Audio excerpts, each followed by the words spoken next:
যার লোক সংখ্যা যত ভারী তার হবে তত ভাগিদারি।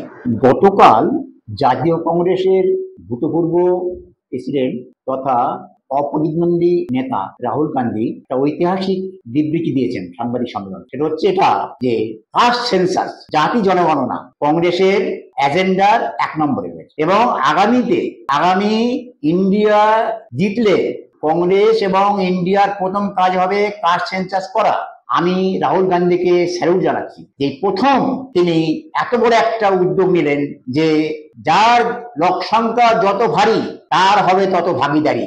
এই যে আম্বেদকরের এই যে স্পিরিট, কাশিরামের এই যে স্পিরিট, মনমোহন লোহিয়ার যে স্পিরিট, সেই স্পিরিটটাকে তিনি আজকে জাতির সামনে তুলে এনেছেন এবং এভাবে তুলে আনা আজ পর্যন্ত কেউ করেনি। আরএসএস এবং বিজেপির লক্ষ্য হচ্ছে এই যে কাস্ট স্ট্রাকচার, যে মনুসংহিতার যে জাতি বর্ণবাদী যে উঁচু জাতি নিচু জাতির যে স্ট্রাকচার, যে কাঠামো, সেটাকে রক্ষা করা এবং তার ভিত্তিতে রাষ্ট্র পরিচালনা করা। অর্থাৎ আপার কাস্ট সমস্ত সুবিধা ভোগ করবে এবং সমস্ত নিম্নের কাস্ট, বিশেষ করে এসসি এসটি ওবিসি, তারা তাদের ক্রীতদাসের মধ্যে থাকবে। এই যে চরিত্র আরএসএস এর, এই যে চরিত্র মনুবাদী চরিত্র, এটার বিরুদ্ধে কংগ্রেস আজকে পুরো কোমর বেঁধে নেমেছে এবং লড়াই দিচ্ছে। আমরা তাদেরকে স্বাগত জানাই এবং এটা ঘটনা যে সুপ্রিম কোর্ট আগে থেকে 50% সংরক্ষণ করে গেছে, কিন্তু যদি বিহারের অবস্থা যা, তাতে 63% হচ্ছে ওবিসি ইবিসি। তাহলে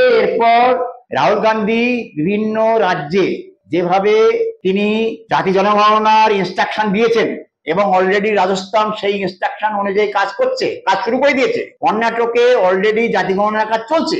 আগামী দিনে এই জাতি গণনা সারা দেশে চলতে শুরু করবে। যখন ইন্ডিয়া ক্ষমতায় আসবে সেই সময় 50% এই যে লিমিট, সেটা ক্রস করবে, যেটা অলরেডি দক্ষিণ ভারত করেছে এবং ইতিমধ্যে ঝাড়খণ্ড করেছে এবং সেটা জাতিগতভাবে অর্থাৎ রাষ্ট্রগতভাবে রাহুল গান্ধীরা আনবেন নতুন আইন। সেটা হচ্ছে কোন লিমিটের মধ্যে সংরক্ষণ ধরা হবে না। এটার জন্য আমি রাহুল গান্ধী এবং জাতীয় কংগ্রেসকে স্যালুট জানাচ্ছি যে এই জিনিসটা, এর জন্য একদিন ধরে ওবিসি ইবিসি এবং তার সঙ্গে সংখ্যালঘু মুসলিম এবং অন্যান্য সংখ্যালঘুরা নির্যাতিত হয়েছিল, তাদের জনসংখ্যা অনুপাতে তাদের সংরক্ষণ হচ্ছিল না। এবার সেই সংরক্ষণটা আসতে চলেছে। এসসি এসটির সঙ্গে এন্টার ওবিসি প্যাকেজ, তারা কিন্তু এই সংরক্ষণ পেতে চলেছে এবং সেই অনুযায়ী একটা ভাগিদারি গণতন্ত্র প্রতিষ্ঠা হওয়ার সম্ভাবনা রয়েছে। যে ভাগিদারি গণতন্ত্র ছাড়া সত্যিকারের গণতন্ত্র আসে না। এই গণতন্ত্রে প্রশাসনের সর্বস্তরে, শিক্ষা, স্বাস্থ্য, প্রশাসন, চাকরি, বাণিজ্য, সর্বক্ষেত্রে এই সমস্ত জাতি, নিচু জাতি বলে যাতে বলা হয়, তার সঙ্গে যে ওবিসি, তারা সবাই সমান অনুপাতে শেয়ার পাবে। এটাই একটা বিরাট ঐতিহাসিক পদক্ষেপ। তার জন্য আমি রাহুল গান্ধীকে আবার দ্বিতীয়বার স্যালুট জানাচ্ছি।